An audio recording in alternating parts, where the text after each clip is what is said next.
Thank you very much for staying with the Prime Edition this evening. My name is Betty Kiptum. This is the business news.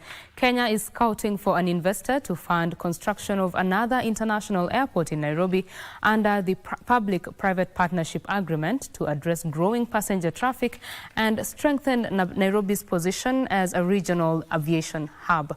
Transport Cabinet Secretary Davis Chirchir says the investor will enter into a $2 billion deal with the Kenya Airports Authority in a build, operate and transfer arrangement.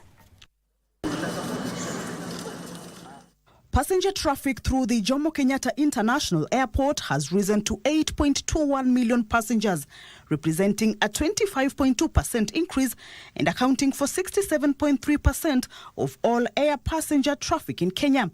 To address this, the Kenya Airports Authority in 2011 announced plans to construct the Greenfield Terminal at the JKIA to increase the airport's passenger capacity by 20 million people.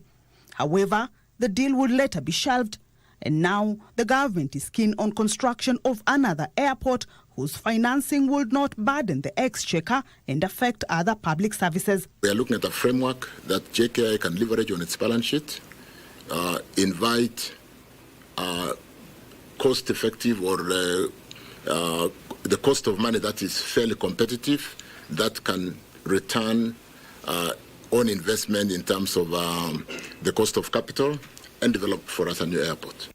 Chirchir says the public-private partnership arrangement will be between the investor and the Kenya Airports Authority to ensure that Kenya remains the competitive hub in the East and Central African region. In terms of competitive advantage for Kenya comparing with other regions who have gone ahead of us and developed modern airports, we need to attract the numbers. We don't want visitors coming to Kenya to come through our neighboring as hubs.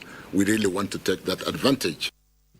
He says setting up a new airport in Nairobi as well as expansion of JKIA are a priority. And looking at the horizon on the numbers we need to be servicing in a short while, the building of a new airport is active, an active agenda at Cabinet.